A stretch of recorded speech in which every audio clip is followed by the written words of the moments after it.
Bafé, bonjour. Bonjour, bonjour. Merci de nous accorder cette petite interview. C'est toujours un plaisir de recevoir des personnes qui viennent donner de la visibilité à ces associations qu'on aide dans le mois de décembre. Et c'est toujours important surtout à Saint-Étienne, où c'est la ville que, comme vous avez dit, que j'ai quittée en 2009, mais on m'a appris l'humilité, l'entraide et la solidarité. Et c'est des choses que je n'oublie pas. En ce mois de fête, c'est apporter ma pierre à l'édifice et rendre la monnaie de la pièce, parce que ma carrière et ma vie d'homme s'est construite à Saint-Étienne. Voilà, donc vous revenez sur Saint-Étienne, vous êtes fidèle aux valeurs de solidarité, d'entraide, de travail de la ville de Saint-Étienne. Eh bien, en tout cas, on vous remercie parce que cette opération, vous la menez, plus exactement, plaisir de faire plaisir, avec le Canopy, dont on parlera tout à l'heure, depuis 5 ans, je crois. Ouais, c'est la 6e année qu'on a essayé d'apporter. C'est né d'une discussion entre mon ami Abdel et Chantal, ma maman stéphanoise.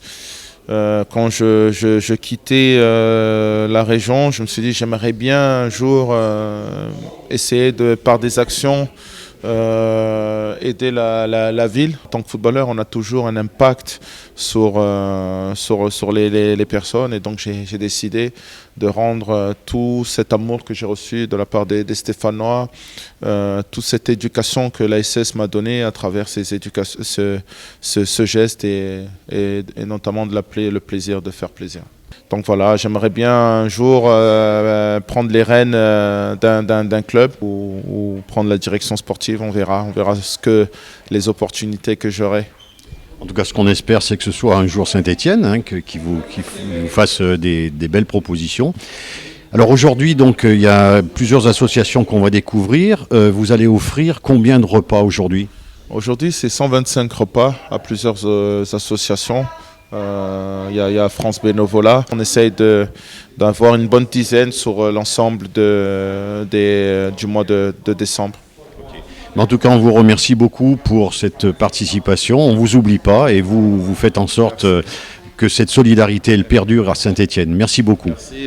Comme vous êtes habillés, le micro, le vert, c'est une couleur sacrée et c'est le vert de l'espoir. Donc on essaie un peu de donner de l'espoir à des gens qui sont dans le besoin. Merci beaucoup. Merci. Bonjour Jean-Michel, alors tu es coprésident de France Bénévolat Loire-Sud.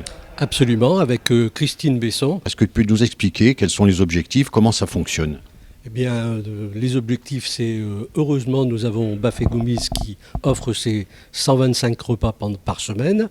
Nous, notre objectif, c'est de prendre contact avec les associations qui sont adhérentes et qui œuvrent justement pour les personnes nécessiteuses, de voir avec eux combien de repas ils désirent, et ensuite de partager tous ces repas en raison de 125 repas par semaine. D'année en année, on se rend compte qu'il y a de plus en plus de besoins. Alors, est-ce que tu peux nous citer les associations adhérentes dont tu parlais qui vont venir, par exemple, aujourd'hui récupérer les repas ? Alors, aujourd'hui, il y a le Secours Populaire, il y a la Croix-Rouge de Saint-Étienne, la Croix-Rouge d'Andrézieux, les Petits Frères des Pauvres. Il y a des associations qui vont faire des repas partagés, puis d'autres qui vont aller directement chez les personnes ? Oui, ce 8 décembre, il va y avoir une distribution de repas. Mais à partir de la semaine prochaine, il y aura effectivement des repas partagés. C'est une action de solidarité, Bafé l'a dit tout à l'heure, et c'est bien dans les gènes, en quelque sorte, de France Bénévolat.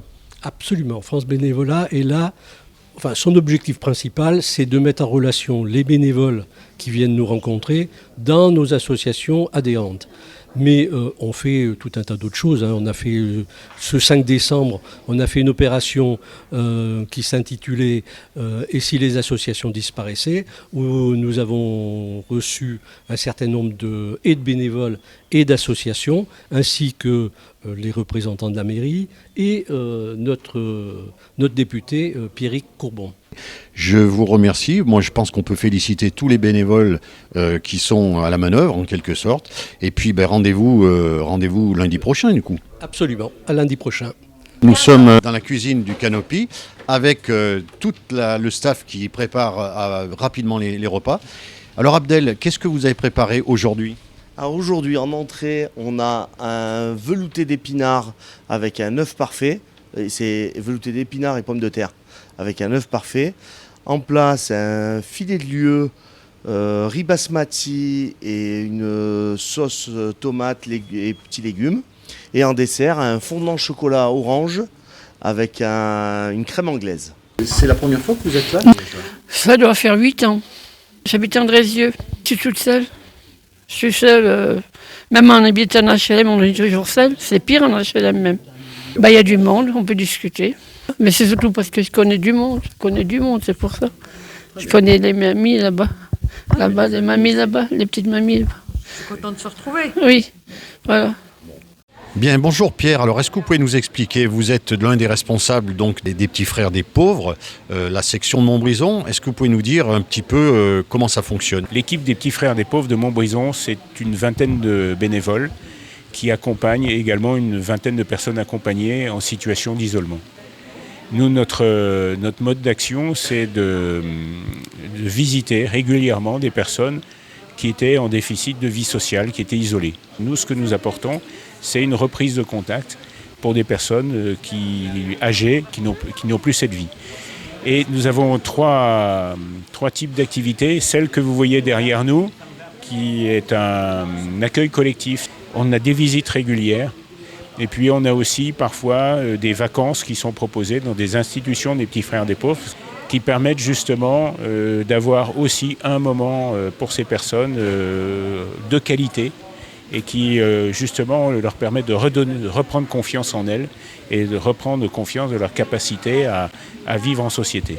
L'idée c'était de bénéficier de ces repas offerts par Bafé Gomis justement pour faire une activité autour de ces repas avec les bénévoles et puis une animation sonore justement pour comme on l'a fait l'an dernier, ça avait donné un cadre très sympathique et qui permet de passer un très bon moment. Donc un grand bravo et un grand merci à cette initiative très très positive et qui permet justement nous de faire de l'accompagnement de terrain.